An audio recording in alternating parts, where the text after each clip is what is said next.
Good morning सांग माने आज बुधवार स्पेशल आमे देसी मटन रोसे करवा बहुत कम इनग्रेडिएंट्स रे आ बहुत जल्दी केमती हेबो। तो चलतु मटनटा आरंभ करदेबा। मु नहीं जाइए 250 ग्राम मटन। 250 ग्राम मटन को मु धोई देकी ताको फास्ट मु मैरिनेशन कर दूची। मैरिनेशन पाई मु नहीं हाफ चामच लंका गुंड, हाफ चामच हळदी गुंड, हाफ चामच लुण आउ गोटे रु 2 चामच मु नहीं कंचा सोरिष तेल। कंचा सोरिष तेल देकी ताको भल भाव में आमे गोलागोली कर देकी 5 रु 10 मिनिट आमे ताको रेस्ट रे छाड़ीदेबा। ता द्वारा कौन हम ना भल से मसला तेल सबु जिनस लुण सबु जिनस मटनटा ऑब्जर्व कर नेब आ सिझा को मध्य बहुत साहाय्य हम जेहेतु आमे लुणटा ऐड करचे।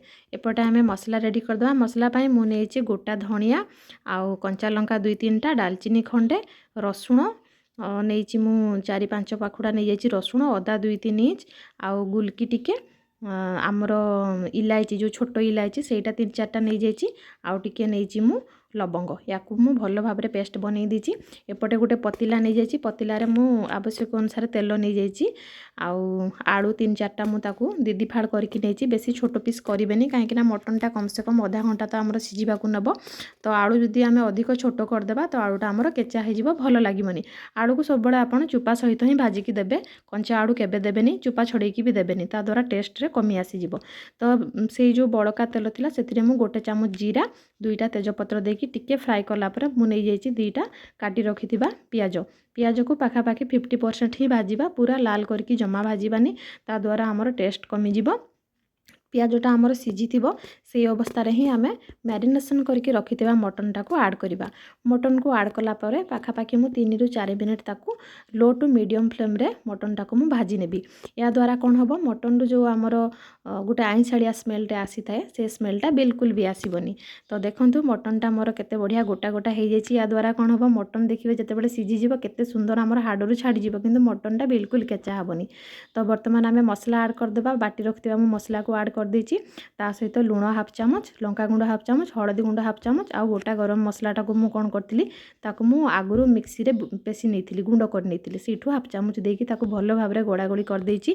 ए जो पानीटा आपण देखुछन एटा मटन रो पानी, मु टोटाली एथिरे पानी ऐड करनी। जे पर्यंत हमर मटनटा कषा रेडी न हेछि से पर्यंत आमे टोटाली पानी देबा नै। लो टू मीडियम फ्लेम रे ही ताको आमे चलौथिबा। मझिरे मझिरे 2-3 मिनिट थरे थरे ताको आमे तळ ऊपर कली चलेबा, नचे तळटा लागि जिवो। जेहेतु आमे टोटाली पानी यूज करूना। मटनटा कषा पर्यंत मटन पानी रे ही जदि से ऑब्जर्व करके कषि नउछि ताहाले तार परफेक्ट टेस्टटा आपण निहाती पाइबे। बर्तमान आमर 50 रु 60% मटन आमर सिझी।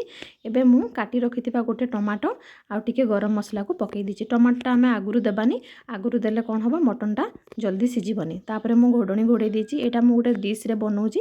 आपण जदि चाहिबे कड़ाई रे बनै परिबे, प्रेशर रे बनै परिबे। जदि प्रेशर रे बनौचंती तो पानी रो क्वांटिटी टिके कम देबे आपण, बिल्कुल माने पूरा ड्राई पकेइबेनी काहेकि ना प्रेशर तो आमे आ चलै परिबानी, तेणु कि जहा पानी देबे एका थरे ही देइथिबे।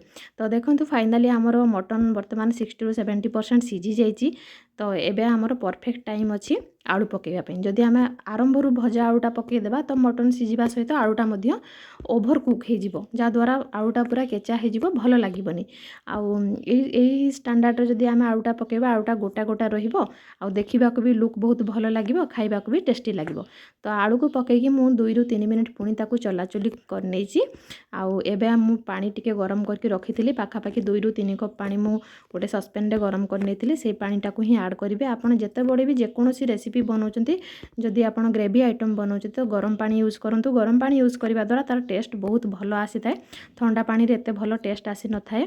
तो गरम पानी देई सारला पर ताको मु फुटेई देची 10 रु 15 मिनिट। देखंतु बहुत बढ़िया भाव तार कलर आउ केते सुंदर देखा जाउची। आलू गुडा मध्य सिझीची किंतु गोटा गोटा अछि। फाइनली मटन तो रेडी हो जाइए। एबे मु गोटे कंचा लंका आउ टिके धनिया देकी ताकू भल भाव में मु गार्निशिंग कर देइची। आ वर्तमान मु ताकू 5 रु 10 मिनिट रेस्ट पई छाड़ी देबी। गैस रो फ्लेम को ऑफ कर देकी ताकू घोडणी घोड़ेकी मु छाड़ी देबी। ता द्वारा तार कलर आउ टेक्सचरटा आपण देखिबे केते सुंदर केते लुक बढ़िया आछि। हाडरू बिल्कुल हमर मांस पूरा केमती खसी पडुची देखंतु। हाड़ आ मांस पूरा अलग अलग जना पड़ुची। आउ तार ग्रेवी मते एतिकी दरकार थिला तो मु एतिकी ही रखिची। आउ आपण जदि आउ टिके झोड़ करिया पई चाहुचंती सेही हिसाब रे आपण पानी कम बेसी करि परिबे। आउ बहुत सुंदर हो जाइए। या तो भात सहित, रुटी सहित, परोटा सहित खाइबा को बहुत भल लगे। जो माने कषा पसंद करती तो मझे आप कषा भी काढ़ी पारिबे।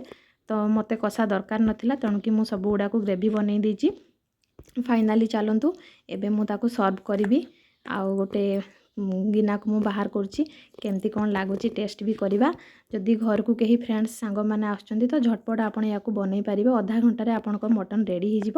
ଯଦି ମଟନ୍ ଆପଣଙ୍କର ସିଝୁନି ତାହେଲେ ଆପଣ ବାଡ଼ିରୁ ଯାଇକି ଅମୃତଭଣ୍ଡା ରସ ଠୋପେ ଦୁଇ ଠୋପା ପକାଇ ପାରିବେ। Thank you.